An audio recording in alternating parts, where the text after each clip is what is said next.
Hello and welcome back to the course on blockchain. Today we're talking about a very interesting concept called the Byzantine fault tolerance.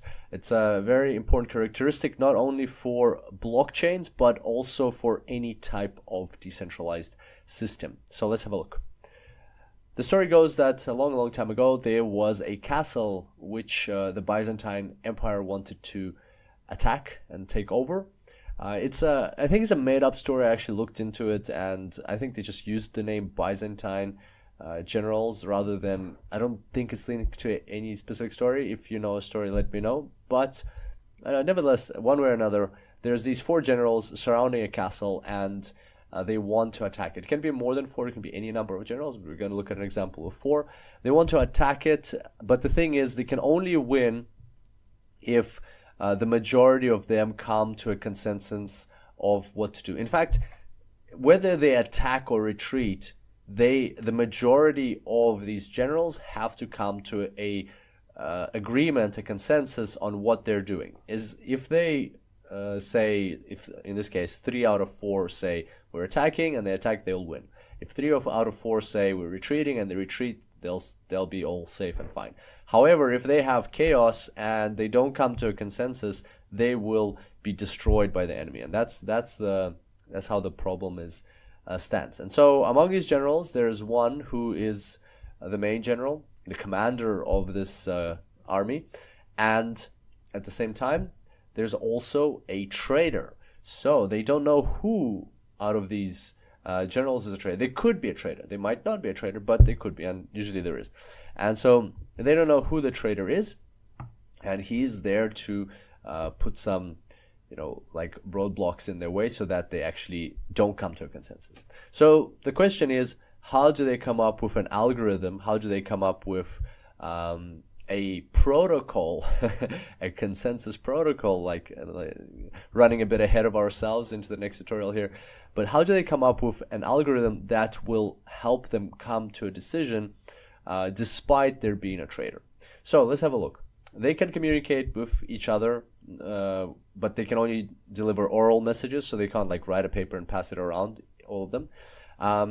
And yeah, so basically that's how they can communicate. And then let's say, for example, in this case, let's say that this general here is the traitor. There he is.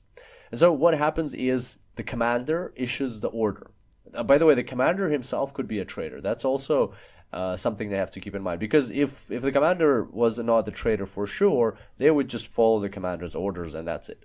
But the commander could be a traitor. So from the perspective of any one of the generals, let's say if you're like this general over here, you don't know who out of the three is a traitor and you don't know who to trust. So you have to follow an algorithm that everybody agreed to in advance in order for this to work. And that's the question. So what is the algorithm?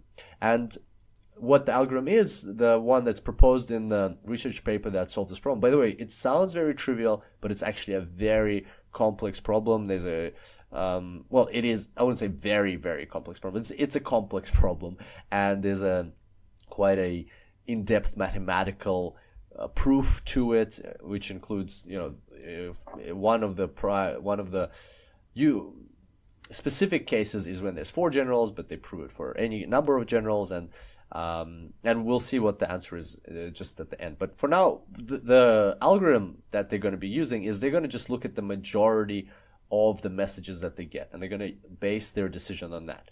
So let's have a look. So the main general issues his order, and let's say his order is attack. It could be either. It doesn't really matter. Attack, retreat. Let's remember that as long as the majority of them agree on what to do rather than attack, or they don't have to attack, they can all agree on retreating. That's totally fine as well. But in this case, he issues an order to attack. We can get rid of these other arrows that are pointing back to the main general because they don't matter. He issues an order, and in this case, he's not the traitor. We'll have a look at when he's a traitor just now. But he's made up his mind. He doesn't really need to know what they're saying. Now it's between them to decide what are they going to do with this order. They don't know, is he the traitor, is he not the traitor? So what they've agreed is we're going to relay what the general said to everybody else, and then we'll take the majority of the votes. So the traitor, being the traitor, of course, what he says is, the general told me to attack, to retreat. You know, like the green arrows mean attack, red arrows mean retreat. The general told me to retreat. So he says, this guy says to these two, the general told me to retreat. Then next one, this general says to everybody, the general told me to attack, because he is just saying what the general said. And then this one says, the general told me to attack too. And so now, can they come to a consensus? The question is, can they agree on something? Well, if you look at the majority decision, the general has already made up his mind, the commander, so he's attacking because he's issued that order. But now let's look at these ones. This general got 1 red arrow and 2 green arrows. So he's going to say, I'm attacking too. And then this one got 1 green arrow, 2 green arrow, 1 red arrow. So he's attacking too. And we don't care what the traitor decides, because he's a traitor. And because we already have the majority consensus. So based on that algorithm, they came to a consensus. They more than half of them are going to attack, and so they will take this castle. They will win. Same thing if the general said we're all retreating, same thing would have happened. They would all just retreat, so they would come to consensus anyway.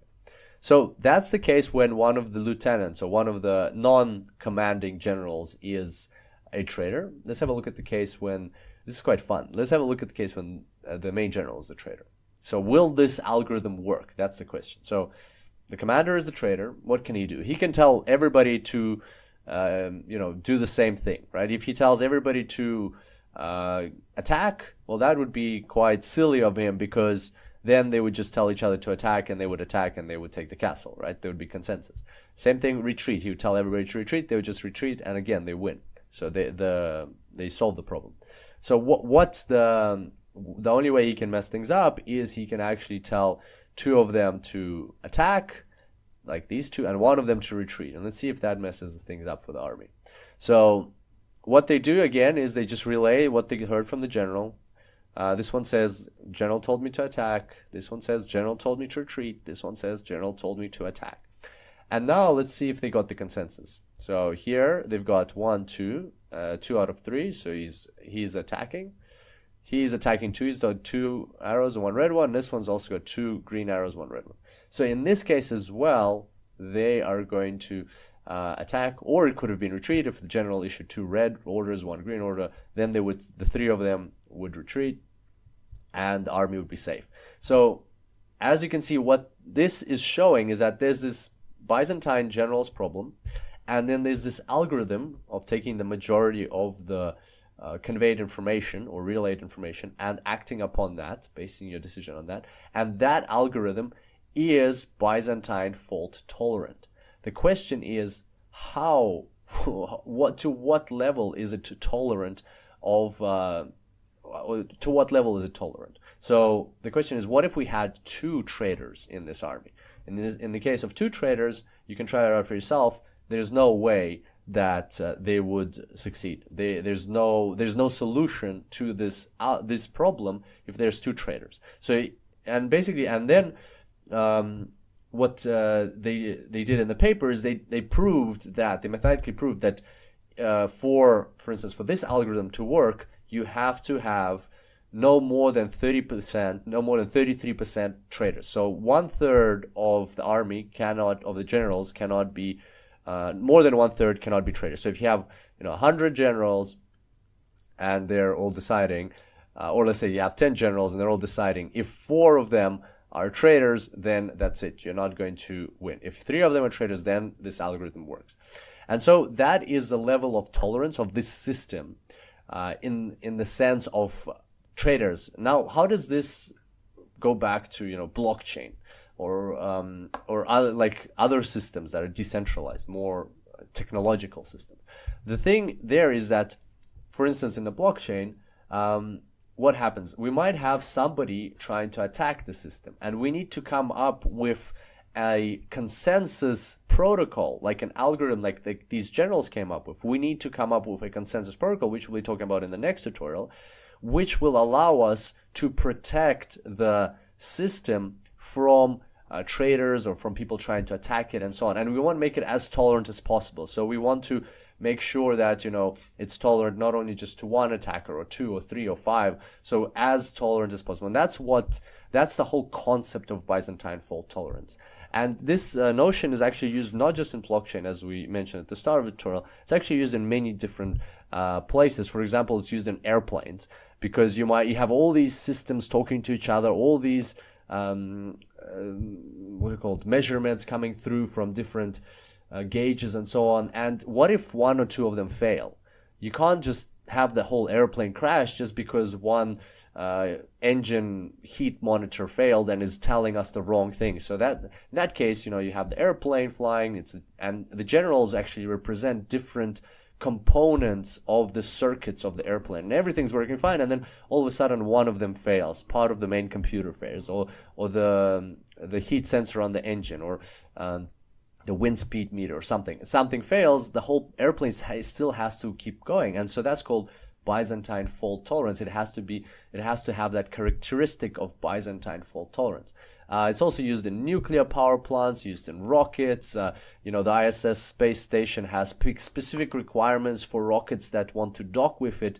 To which extent are they Byzantine fault tolerant? Because there's so many factors that could jam the computers of the docking shuttle or whatever it is, and then it'll just destroy the whole station. For instance, like there's radiation which could destroy the memory, or the jam the circuits of the docking rocket, and it'll just smash the whole ISS station, and you know, people could die, and that's billions of dollars, you know, even if there's no people involved. And so yeah, so that's where Byzantine fault tolerance comes in. So it's a huge concept, even though it looks, you know, very simple and very kind of like airy-fairy about some generals in the Byzantine Empire. It's actually a huge thing in terms of decentralized systems, especially, and systems with lots and lots of components. And blockchain is just one of them, and we'll talk more about this, the application in blockchain next tutorial. But for now, if you'd like to learn more, there's the original paper, The Byzantine Generals Problem, from 1982 by Lamport, Shostak, and Pease. Interesting paper, not very technical, but there is some like logical mathematical proofs if you'd like to go through it. And then there's a blog if you don't want to go through all the mathematics in this paper. Again, it's more logic rather than mathematics. It's actually quite fun. If you don't want to go through all the mathematics, then you can just check out the blog. It's called Understanding Blockchain Fundamentals Part 1, Byzantine Fault Tolerance by Georgios Konstantopoulos. And it's on Medium. The link's here. It'll also be in the notes for this course. All right, hope you enjoyed today's tutorial and picked up some new information on Byzantine fault tolerance. And yeah, I'll see you in the next tutorial. Until then, enjoy blockchains.